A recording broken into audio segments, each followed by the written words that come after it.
Hoje a gente vai falar sobre as armas das trevas, as 7 armas das trevas que são utilizadas pelo reino das trevas durante a batalha espiritual. A primeira delas está no livro de Hebreus, capítulo 2, versículo 14, como diz que Jesus Cristo veio para destruir aquele que tem o poder da morte, ou seja, a principal arma das trevas é a morte. Muita gente acha que é Deus quem tira a vida ou dá a vida. Na verdade, Deus tem poder sobre a vida de autorizar ou permitir a retirada da vida, como de manter a vida. Um exemplo disso é o livro de Jó, quando o diabo se apresenta diante de Deus e tenta convencer Deus a permitir que toque na vida de Jó, e Deus permite, mas no verso 6 do capítulo 5, por exemplo, Deus diz assim: você pode fazer o que você quiser com ele, mas não toque na vida dele. Ou seja, Deus poderia ter dado a permissão para que Satanás ceifasse a vida de Jó, mas naquele momento, naquela ocasião, Deus não permitiu. Isso quer dizer o quê? Que o poder da morte, de executar a morte, está nas mãos do diabo. Deus é quem permite, Deus é quem autoriza, mas o executor é o poder das trevas, é o próprio diabo. Só para ilustrar, fundamentar um pouco mais isso, capítulo 2, verso 7 de Gênesis, a Bíblia diz que Deus fez o ser humano do pó da terra. No capítulo 3, verso 14 do mesmo livro, a Bíblia diz que o diabo se alimentaria pelo resto da sua existência do pó. A gente sabe que o diabo não vai comer pó. Cobra ali, a serpente era uma simbologia para o diabo, e nenhuma serpente come pó também. Então o que ele está dizendo lá, que o diabo se alimentaria de ceifar a vida de seres humanos, quer dizer, viveria para isso. A segunda arma das trevas, essa mais conhecida, mais comum em nossas vidas, são as tentações, aqueles pensamentos que vêm na nossa mente para que a gente faça coisa que a gente sabe que não agrada a Deus, ou como diz lá o livro de Efésios, são aquelas setas enviadas pelas trevas, as setas inflamadas, né? Só lembrando no livro de Lucas, por exemplo, capítulo 4, quando Jesus é tentado, então o diabo se aproxima de Jesus e fala com ele. O diabo diz alguma coisa para ele, sugere alguma coisa para ele. Então as tentações são sempre sugestões no nosso coração, na nossa mente, para que a gente faça alguma coisa que não agrada a Deus. Sempre nas 3 áreas da vida. Ou na área física, ou na emocional, ou na espiritual. Quando o diabo sugere que Jesus transforme pedras em pães, ele está fazendo uma tentação no sentido físico, no sentido biológico, uma tentação física na vida de Jesus. Quando o diabo mostra todos os reinos do mundo e oferece a Jesus, ali o diabo está tentando o emocional de Jesus, o sentimento de Jesus, o pensamento do coração de Jesus. E quando ele sugere que Jesus pule do alto, para que os anjos o amparem, ali está provocando espiritualmente Jesus. Você não é filho de Deus, então Deus vai te guardar. É uma tentação espiritual. As tentações são sempre nessas 3 áreas. Essa é a primeira arma das trevas. Essa é a segunda arma das trevas. A terceira são as acusações. No livro de Apocalipse, capítulo 12, verso 10, o texto diz que no final dos tempos, finalmente será expulso o acusador das nossas almas, né? Aquele que nos acusa dia e noite diante do nosso Deus.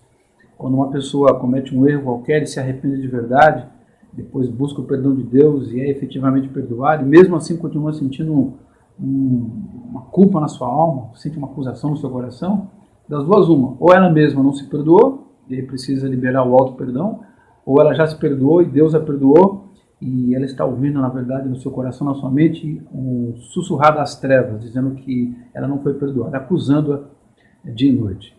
A quarta arma das trevas é a tal da opressão. A Bíblia diz no capítulo 10 do livro de Atos, versículo 38, que Jesus Cristo veio para nos livrar, para livrar todos os oprimidos do diabo.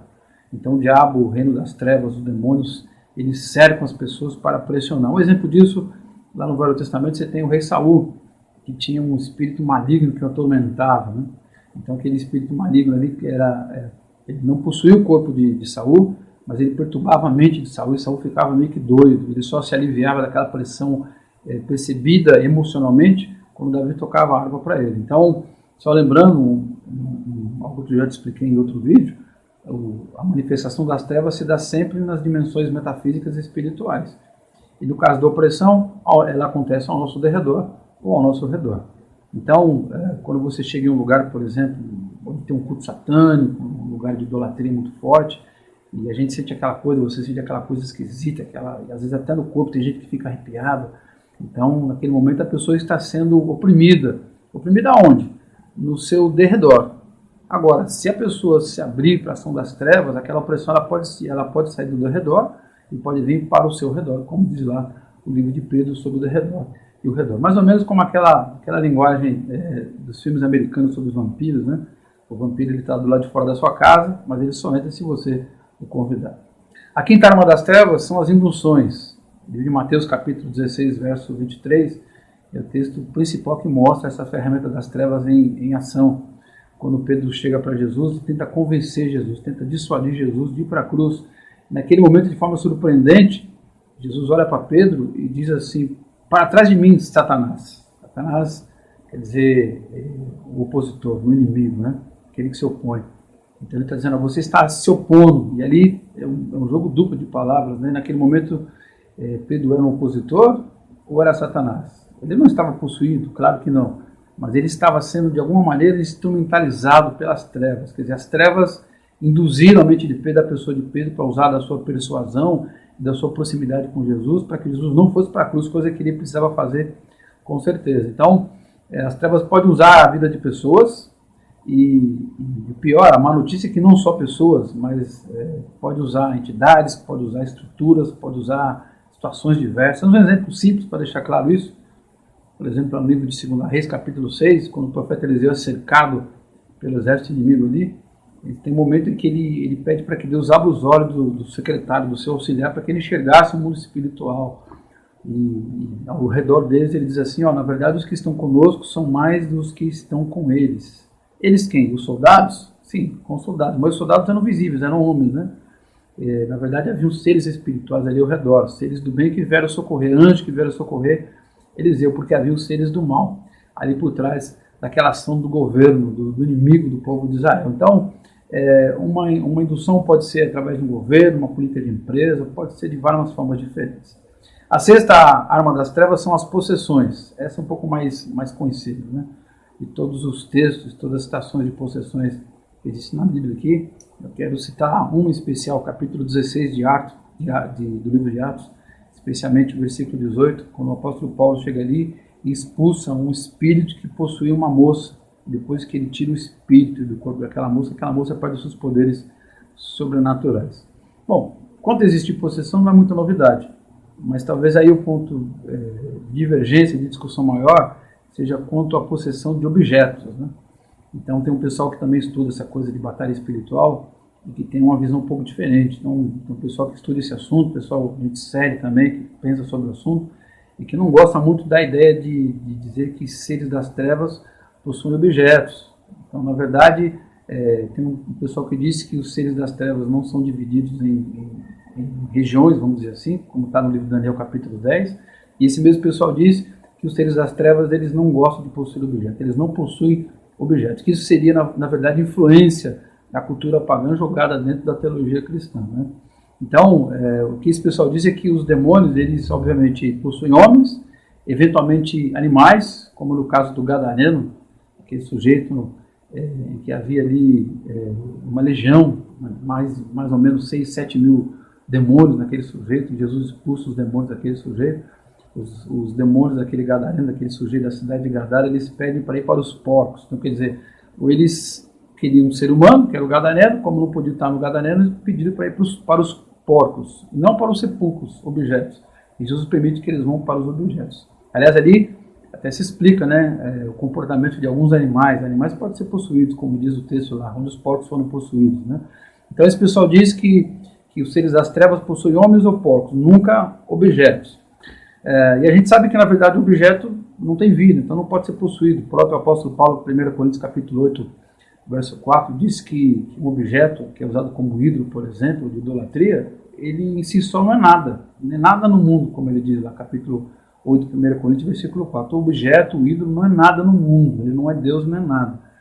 Mas o mesmo livro, de 1 Coríntios, capítulo 10, verso 20, o apóstolo Paulo diz que as pessoas, quando fazem os sacrifícios para os ídolos, que não são nada, na verdade estão sacrificando a demônios, seres das trevas que se utilizam daquele objeto para se aproximar de forma maligna, para destruir a vida das pessoas. Enquanto o texto bíblico, a gente não pode dizer que a gente não pode argumentar ao contrário. O texto está dizendo que existem seres das trevas que usam objetos para se manifestar, que se apoderam de objetos para os seus devidos intentos. Então, A gente observando o texto bíblico e observando os fenômenos ao nosso redor, a gente vê homens sendo possuídos, a gente vê seres humanos possuídos, a gente vê animais possuídos, né?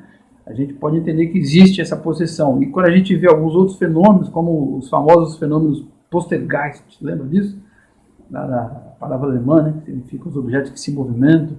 Ali, quando a gente vê essas coisas na internet, na televisão, tem muito de telecinésia, tem muito de poder mental, mas também tem muito de poltergeist de verdade, de seres das trevas movimentando os objetos, né? Quando a gente vê, por exemplo, pessoas aprisionadas a coisas materiais de forma assim, muito intensa e prejudicial a si mesmo, outras pessoas, aqui não pode ser normal, tem que ter o poder das trevas por trás.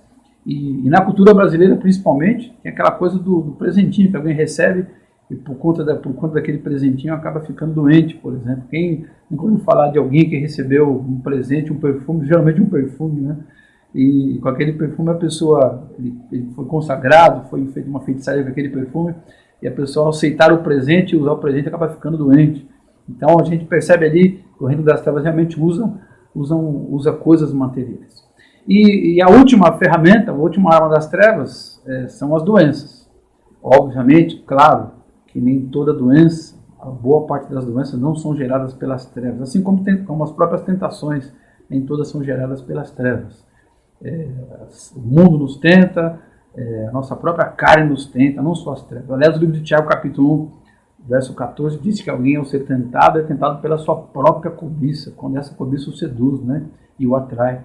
Então, nem tudo são poderes das trevas, nem todas as doenças são geradas pelas trevas, mas o fato é que existem doenças que são geradas pelas trevas. No livro de Lucas, capítulo 13, versículo 16, Jesus cura uma mulher, a quem ele chama filha de Abraão, fazia parte do povo de Israel, que era corcunda, há 18 anos. E Jesus diz assim, olha, eu estou libertando essa filha de Abraão do poder das trevas, aprisionada pelo diabo durante 18 anos. Quer dizer, ela estava doente por força das trevas por 18 anos. Para deixar mais claro ainda, o livro de Jó, para a gente lembrar de novo o livro de Jó, a gente vê que ele fica doente, dos pés à cabeça, né? Ele só não perde a vida. E o agente daquela doença, a gente sabe que foi o próprio Satanás. Deus permitiu. Deus disse para Satanás, ó, eis que ele está em teu poder, né? Só poupa-lhe a vida. E o diabo, então, poupa a vida de Jesus, porque Deus não poupa a vida de Jó, porque Deus não permitiu, mas ele acaba com a saúde de Jó, ele detona todos os aspectos do corpo de Jó, ele fica doente durante muito tempo de forma terrível, só não morre, mas fica doente por força das trevas. A gente vai falar em outro vídeo sobre as 7 armas do bem contra as trevas, quando a gente fala sobre a armadura espiritual. Se você achou legal esse vídeo, achou útil, compartilhe com pessoas que você quer que aprendam também. Se gostou, bota um gostei aí e se inscreve no canal para receber novas comunicações aí desse assunto.